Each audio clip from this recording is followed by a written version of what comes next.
Let's talk about something that is going to sting a little. And I say that with love because if you are here, you already know something is off. You just need someone to say it out loud. There is a person in your life, or someone who recently left it, and you cannot figure out where you stood. Because some days, the way they looked at you, the way they showed up, the way they said your name even, it felt like you were the most important thing in their world. And other days, they were so distant, so unreachable, so emotionally sealed off, that you wondered if you had imagined the whole thing. You did not imagine it. Both versions of them were real. That's actually the problem. Here is what nobody explains about avoidant attachment. Avoidants do not treat everyone the same. There is a version of them that exists in relationships where they are comfortable, where the other person does not threaten their emotional walls, does not inspire too much feeling, does not make them want to stay so badly that it terrifies them. And then there is a completely different version of them that surfaces with the person who actually gets in, the person who cracks something open without even trying. You need to know which one you were, not for closure,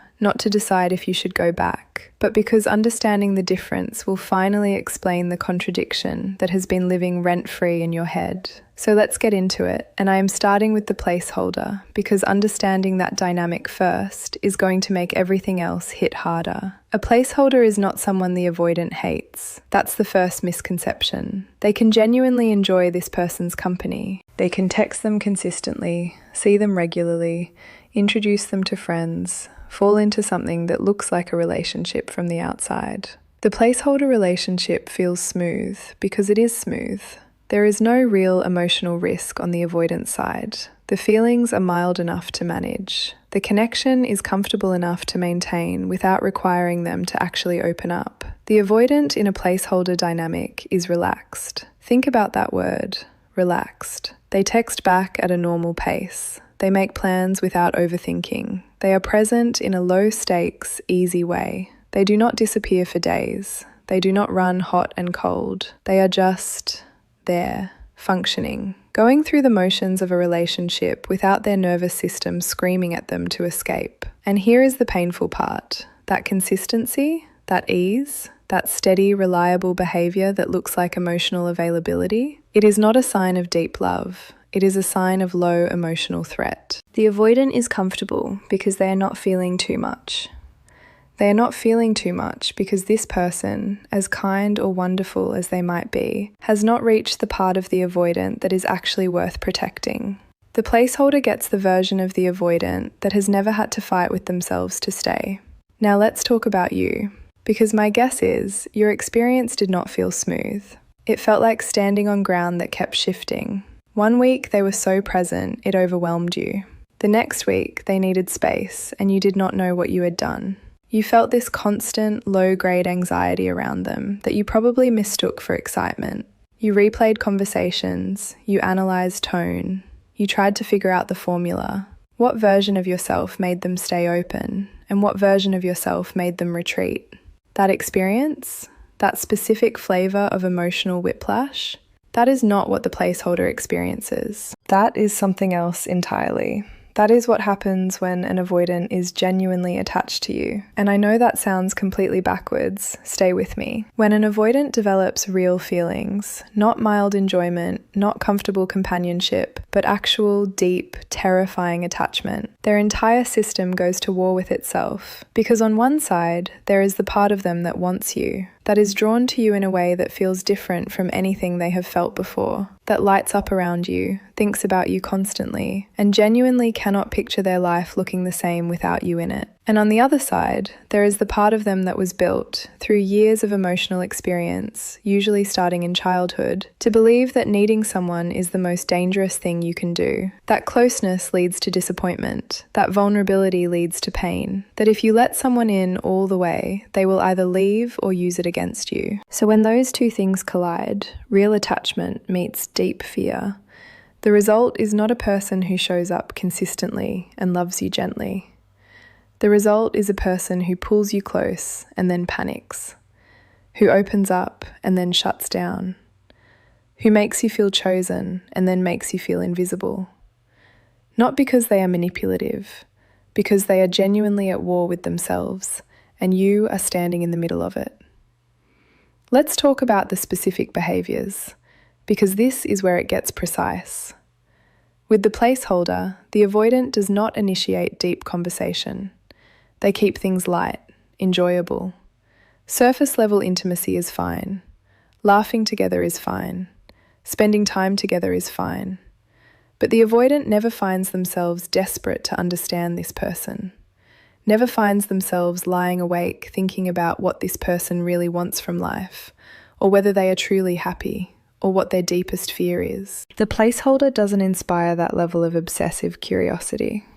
With the person they are truly attached to, the avoidant becomes almost invasively curious. They want to know everything, not in a surface way, in a consuming, slightly unsettling way.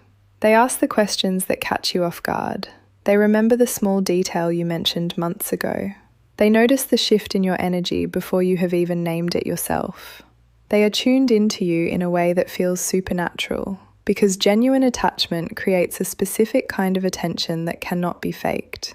The problem is, that same intensity makes them want to run, because caring that much means you have the power to hurt them. And an avoidant would rather create the distance themselves than wait for you to do it. Think about the way they communicated with you. With a placeholder, an avoidant communicates consistently because there is nothing at stake emotionally. They reply, they follow up, they check in. Not because they are deeply moved to, but because the absence of intense feeling means the absence of intense fear. Easy in, easy out. With you, communication was probably a battlefield, and only one of you knew it. There were moments where they texted you like you were the only person who existed. Long messages, thoughtful responses.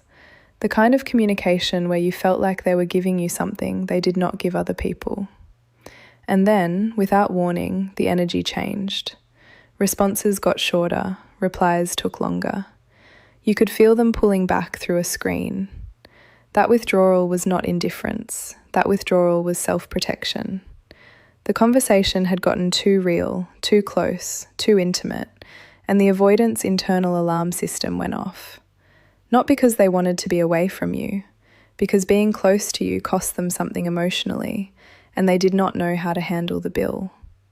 Here is a hard one. The way an avoidant handles conflict tells you almost everything about where you actually stand. With a placeholder, avoidants tend to avoid conflict completely. Not because they care deeply about preserving the relationship, but because there is nothing deep enough to fight about. If something bothers them, they go quiet. They emotionally exit without drama. The relationship simply fades because neither person was invested enough to fight through discomfort. With the person they genuinely love, conflict looks completely different. It gets messy. It gets disproportionate. Small things trigger enormous reactions because everything is charged when real attachment is involved. The avoidant might shut down completely, go totally silent, become unreachable, not because they are checked out, but because they are overwhelmed. What looks like coldness is actually emotional flooding. Their nervous system cannot process the combination of loving you this much and feeling this threatened simultaneously. And sometimes they come back. With a placeholder, they do not come back fighting for the relationship. They either move on cleanly or let it quietly dissolve. But with the person they are truly attached to, they circle back, even after distance, even after silence, because they cannot fully detach, and that drives them insane. The push and pull you experienced was not a game. It was the sound of someone who wanted you and was terrified of wanting you, playing out in real time. Let's talk about physical presence, because this one is subtle and most people miss it. With a placeholder, the avoidance physical presence is easy, relaxed body language, no particular tension. Being around this person does not cost them anything internally, so there is no internal charge when they are together. The time they spend together is pleasant, neutral, like a meal that was fine but not particularly memorable. With the person they are deeply attached to, being in the same physical space creates a specific kind of electricity that the avoidant both craves and dreads. You might have noticed it, the way they looked at you a second too long, the way their energy changed slightly when you walked into a room, the way physical closeness with you felt different, more charged, more intentional, even when they were being emotionally distant. That is not performance. That is an involuntary response to someone who has genuinely gotten under their skin. The body does not lie the way words do. And an avoidant can verbally detach, can intellectually convince themselves they are fine without you, can say, "I need space," with complete conviction.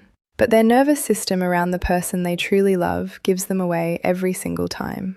Now I want to talk about something that is going to feel uncomfortably familiar. The way an avoidant handles your happiness and your pain is completely different depending on which role you occupy in their life. With a placeholder, if you are upset, they are sympathetic but not rattled.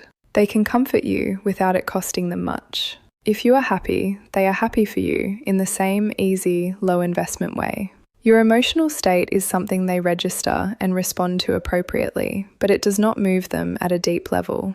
With you, with the person they are genuinely attached to, your pain reaches them in a way that almost angers them. Not because they do not care, because they care so much and have no idea what to do with that.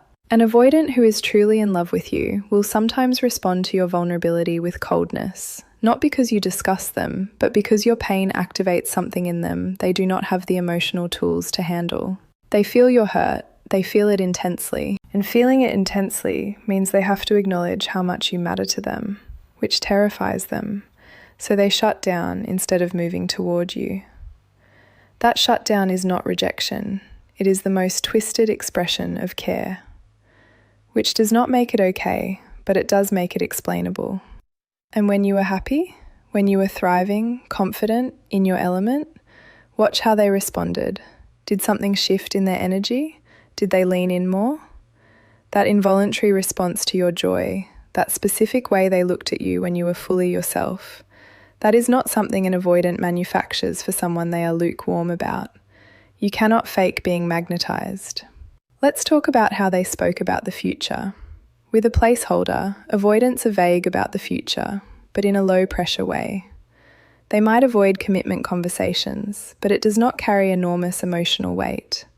It simply does not come up with much urgency, and when it does, they redirect easily. There is no particular tension around it. With you, the future was probably a minefield. Not because they did not think about it, but because they thought about it too much. An avoidant who is deeply attached to someone is terrified of the future, specifically because they can see you in it. And seeing you in it means acknowledging that they want you to be in it. And wanting you in it means risking that you might not be. So instead of sitting with that vulnerability, they either refuse to discuss it, become evasive, or say something that makes you feel like you are asking for too much by simply wanting to know where this is going. That evasion is not apathy. That is a person who cares so much about the answer that they would rather have no answer at all than risk the wrong one. Here is something that separates the two dynamics in a way that is almost invisible until you know to look for it. The way an avoidant talks about you to other people. With a placeholder, the avoidant mentions them casually, the way you might mention anyone in your life. No particular weight, no particular enthusiasm, just part of the narrative of their current life. With the person they are genuinely attached to, something different happens. They might not say much at all. Avoidants are deeply private about the things that matter most to them. But when they do reference you, there is a quality to it, a specificity. They might not call you their person out loud, but the people closest to them notice that you come up differently, that there is something behind the words they use when they mention your name, that this is not just someone they are seeing, this is someone who has gotten to them. Avoidants protect what they value most by not exposing it. If they kept you somewhat private, if they were careful about how much they revealed about you to others, that is not something to be offended by. That is actually the behavior of someone who was guarding something precious. The placeholder gets easy, casual mentions. The person they truly love gets a different kind of silence, a protective one. I want to spend some time on something that I think is at the core of everything you have been feeling, the confusion. Because if you were a placeholder, you would not be confused. You would be hurt, maybe disappointed, maybe frustrated, but you would not be spending months trying to decode what happened. The placeholder dynamic, when it ends with a kind of resignation, a mutual fading. It hurts, but it makes a certain kind of sense. What you experienced did not make sense. It still does not fully make sense. because you felt the connection. You felt the moments where they were completely there, completely open, completely present. And then you felt them disappear into themselves without warning. And the gap between those two versions of them is the thing that broke your brain. That gap exists because they were real with you. The person they showed you in those moments of openness was not a performance. It was them, unguarded, genuine, and it scared them deeply enough that they had to retreat from it. The confusion you feel is the correct emotional response to an inherently contradictory experience. You are not overthinking. You are not too sensitive. You were handed two completely conflicting truths about the same person, and your mind is trying to reconcile them. That is not a flaw in your processing. That is what happens when someone lets you see them and then acts like they did not. Now let's talk about after, because how an avoidant behaves when the relationship ends, or when they create distance, is one of the most telling things of all. When a placeholder relationship ends, the avoidant moves on with relative ease. They might have a period of adjustment, a few nostalgic moments, but the emotional severance is manageable. They do not orbit. They do not reach out months later with something that is not quite an explanation, but feels like one. They let go. When the person they are genuinely attached to is no longer in their life, the avoidance behaviour becomes almost paradoxical. They are the ones who created the distance. They are the ones who pulled away, who said they needed space, who made it impossible to stay. And then they cannot fully leave. They show up at the edges. A message that does not say much, but says enough to remind you they exist. A reaction, a moment of contact, something that keeps the thread alive without pulling it into anything real. That is not cruelty for the sake of it. That is someone who genuinely does not know how to want you and be without you at the same time. The attachment is still there. It does not disappear because they created distance, and they are not over it, which is why they cannot leave it completely alone. But they are also not capable of coming back fully, which is why they never do. That push and pull in the aftermath is one of the clearest signs that you are not a placeholder. Placeholders do not haunt people. Only real attachment does that. And I want to be careful here, because I am not telling you this so you wait. I am not telling you this so you hold a candle or keep the door open, or convince yourself that because they felt deeply, they are going to change and show up differently. That is a separate conversation. What someone feels and what someone is capable of giving you are two genuinely different things. An avoidant can love you deeply, actually love you, and still be unable to be what you need. Those two things are not in conflict. Feeling is not the same as functioning. Attachment is not the same as availability. What I want you to take from this is something different. I want you to stop questioning whether the connection was real. It was real. Your read on it was correct. You were not projecting, you were not idealizing.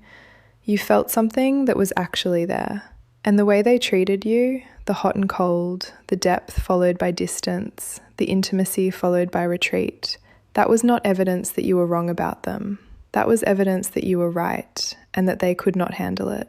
There is something that sits underneath all of this that I think needs to be named directly. When you were with an avoidant who was truly attached to you, you probably felt at some point like you were too much, like your desire for consistency was somehow unreasonable, like your need for reassurance was a character flaw, like the fact that you wanted clarity made you demanding. You absorbed their inability to be emotionally present and turned it into evidence that something was wrong with you. That is one of the most damaging things about this specific dynamic. Because the avoidant was not pulling away because you were too much. They were pulling away because you were enough. Enough to make them feel things they did not know how to manage. Enough to threaten the emotional distance they had built as protection. Enough to make them want to stay, which was the most threatening feeling of all. Your desire for consistency is not a flaw. Your need for someone to show up is not too much. You were not asking for more than you deserved. You were asking for basic, normal, human emotional reciprocity from someone whose entire internal architecture was built to resist exactly that. Let's talk about one more thing before we close this out. The version of you that existed in that relationship, the one that was constantly self-monitoring, constantly recalibrating, constantly trying to figure out how to be the version of yourself that kept them close. That version of you was not who you actually are. That was who you became in response to the unpredictability of loving someone who could not stay open. The anxious, overthinking, hyper-aware person who spent hours analysing a response time? That is not your baseline. That is what happens to emotionally healthy people when they are consistently met with inconsistency. You adapted. Your nervous system learned to stay alert because the relationship required it. You were not always this person. You will not always be this person.